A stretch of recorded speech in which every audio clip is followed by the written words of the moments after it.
This video is brought to you by John Robson Guitar Tuition. If you enjoy the content, please consider supporting the channel by enrolling on a course, purchasing some guitar lessons or a t-shirt, or you can join my Patreon. Now, on with the show. Hello chaps, welcome once again to John Robson Guitar Tuition. As always, I do hope you're well. A little bit of a different one today. This stems from an email that I got a few days ago from a chap who many years ago used to have guitar lessons off me back in the days when I had a full head of flowing locks. So yes, it was indeed a while ago. Anyway, he's called Mark, but nickname is Marco, and this is the email he sent me. Hi John, I don't know if you remember, but I had lessons off you back in '96 when you were living in Hemlington. I live in Scotland now and work offshore. When I'm at home, I write songs and still remember the stuff you taught me about chord progressions. I'm doing some demos at the moment and wondered if I could impose on you to contribute a solo to one of them. I can't figure out how to attach a file in this email form, so could you send me your email address and I'll attach a basic strumming part to give you an idea of what to play over. Love the Friday beer streams, by the way.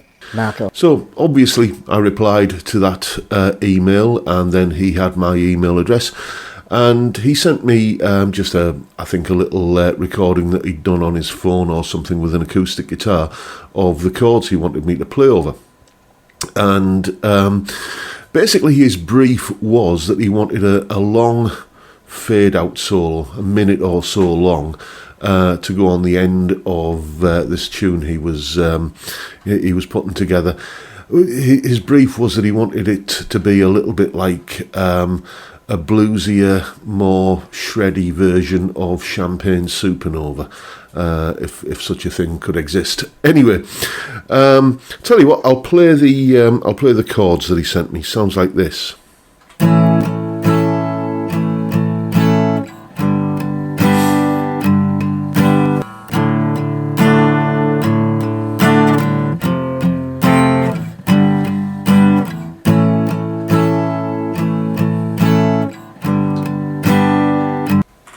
So hopefully that gives you the idea. It's just that repeated over and over. Now, I'll talk about the logistics of how this kind of thing works when you're collaborating, long distance like this via email and Dropbox and stuff. But first of all, let's take a little bit of a listen to the solo that I came up with for him.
And just a little bit of housekeeping. As usual, there is a full tab for that solo in both Guitar Pro and PDF formats, along with a clip of me playing it and the backing track that I put together for Marco's tune, or the solo from it at least anyway.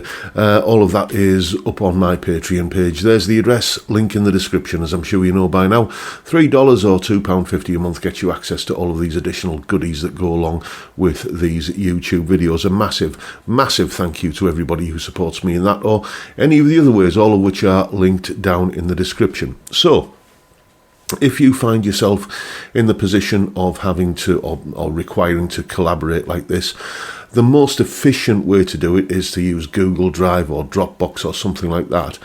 and the way I always do it is I make sure there's some datum point, something that will enable the person who's doing the final mix to line things up with. I send my isolated guitar part, just a basic core guitar tone, the amount of gain you've got on and that kind of thing. I don't like to sort of presume that the person at the other end is going to want the same reverbs and delays and stuff like that on that I will use. So I'll tend to add those after the fact when I'm recording, so I can turn them off so they're not printed onto the final performance. The isolated guitar part with maybe the first beat of the counting before you start playing, and that then allows the person who's going to be doing the mix to line that kind of reference point, that first beat, up with the backing track that they've created.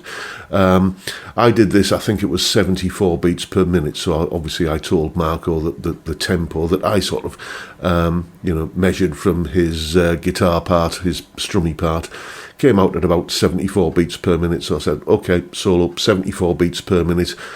This first click that you didn't hear on that performance there, but the first click on the click of the count in, line that up one bar before the solo begins, and then do your mix with it. And I'm hoping he's going to send me a finished copy of the track once it's finished, once it's mixed and finalised and everything.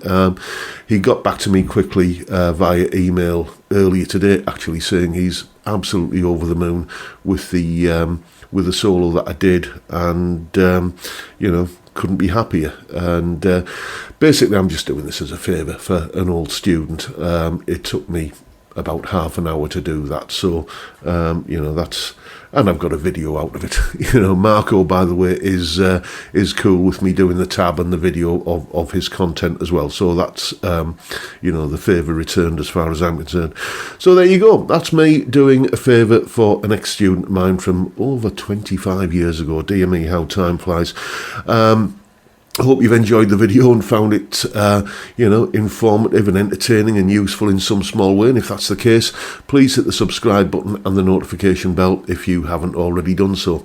Why not drop me a like as well while you're at it? Don't forget the live stream, as Marco said, every Friday, 5 p.m. UK time, where we drink beer and talk about music and guitars and all manner of other things. Great way to kick off the weekend. I'd love to see you there if you can make it. But for now, I'd like to take this opportunity to bid you all a good day and say thank you so much for your time. Thank you for watching. Thank you to Marco for getting in touch after all these years. Been a blast. And I'll just, as I usually do, say look after yourselves, folks. Stay well, stay safe, and above all, stay sane. Bye for now.